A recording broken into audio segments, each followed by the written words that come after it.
What's cracking, guys? Omar Isaf here. I got a very special guest, someone I highly respect. We got Eric Helms on the channel. As far as it goes when it comes to nutrition, he knows a whole lot. He breaks it down in a very easy to understand way. If you like Eric Helms, if you like this video and you want to see more of him on this channel, make sure to like this video and leave a comment below saying we want more Helms, and we will make it happen. So this first one, what we're going to try and do is take complicated topics or common questions and break them down, what it really means and what you really need to do. So the first question is this: do you need to be in a caloric surplus in order to build muscle? I'm going to let Eric break that down. The last thing I want to say before I let him talk is that he released 2 phenomenal books, The Muscle and Strength Pyramids. I'm not endorsed. I make absolutely no money saying this, but all the information that he talks about can be found in those books. I'm going to link them in the description. I think they're a phenomenal resource for those lifters looking to equip themselves with more knowledge to get more gains. What's going on, folks? Eric Helms here. First time I've been on the channel. Omar, thank you for having me. You are probably familiar with my compatriot Alberto Nunez. He's been on the channel a few times doing some lifting instructional videos. Omar has asked me to come on and talk about some things that are close to my heart. And one of those is talking about the way we think in the fitness industry and in the bodybuilding, powerlifting, lifting community in general.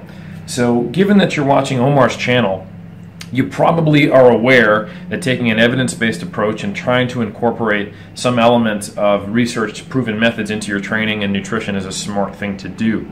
However, I want to make sure that you guys aren't just replacing the gurus of old with the gurus of new. Going, all right, I used to just listen to the biggest guy or the guy who said he coached the most people or was the loudest or whatever, and now I'm listening to the guys with the best science kung fu. You don't want to replace a guru, okay, right? Because the guru, if you see someone as that person on the pedestal, you're already buying into what they say and you believe what they say without needing the burden of proof, all right? And that's almost contrary to what that evidence-based professional, hopefully, if you're following him, wants you to do, all right? So instead of just replacing this old 10 commandments of lifting with a new 10 commandments of lifting that you believe are evidence-based, we want to get away from belief and start thinking differently. Okay? So what I'm here to tell you is that the way you think is more important than what you think. So I want to hopefully give you guys some examples of how to change the way you think about things and how you think, instead of memorizing things and thinking in black and white, but starting to think in terms of the logical assumptions underneath, have some critical thinking, understanding that things are not black and white, but rather they operate along a continuum and a hierarchy. Okay? So that sounds kind of scary and complex.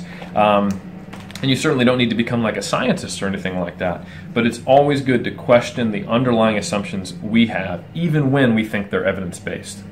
So today, the example I'm going to be talking about is the concept that we must be gaining weight, we must be in a calorie surplus to gain muscle. All right. This is one of those things that is based on energy balance, a very solid tenet in evidence-based practice, something that we all understand to be true. It's well proven. It's one of the things that's as closest to a belief as you can have, but really we shouldn't be having beliefs. We want to have opinions based on our best interpretation of the evidence, right? So we understand that to gain mass or to lose mass, you have to be in a calorie deficit or a calorie surplus. Sure. However, this does not necessarily mean that you must be in a surplus to gain muscle, okay? So here's something you might find interesting. There are hundreds of studies, maybe even thousands out there in the literature, where all the researchers have done is asked a group of individuals, participants, subjects, volunteers in their study to start lifting weights. They don't tell them to be in a calorie surplus, they don't enforce a calorie surplus, and guess what happens?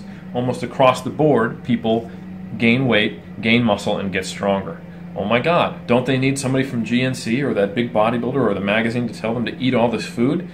Not necessarily. There is a natural response in the body because we're an adaptive mechanism. That's how we're here today talking. We've survived this long. We know that when there's a stress applied to the body, some things, the cascade happens, and we naturally do what is required to provide an environment for that adaptation to occur, right? So you don't have to force feed gains. A lot of the times, unless you are someone who has an unhealthy relationship with food or struggles to eat enough or just tends to undereat habitually for behavioral reasons, a lot of the times if you just start training, you'll get hungrier, you'll eat more, and you'll start gaining weight, and it'll predominantly be muscle because you're not force feeding and eating more than you need and gaining fat also, all right? So that's one topic, right? don't have to force feed gains. The root of hypertrophy is what we do in the weight room, not what we do in the kitchen, which is where I am right now. So, stimulus for growth is lifting weights. Food can provide an environment for growth.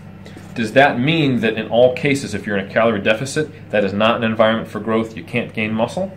I would say no. It depends on how you're doing it, right?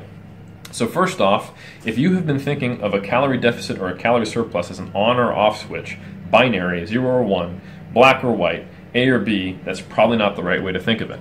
Anytime you're eating or right after you've eaten, guess what? You're in a surplus. Okay, you've taken in an external source of energy, and that is surpassing your needs for your current maintenance of body weight, and your good body's going to do something with it, whether that's put on a little bit of body fat, start increasing muscle protein synthesis to put on a little muscle, whatever, it's going to do something with that energy. Then, if it's been a few hours since you've eaten, you're now in a calorie deficit. And this is true whether you are in a bulking phase or a cutting phase. If you haven't eaten in 3 hours, you're probably going to be in a deficit, right, for that time period. And what we call a deficit or a surplus is based on whether we gain weight or lose weight. That's the summation of those eating time points and this time between meals.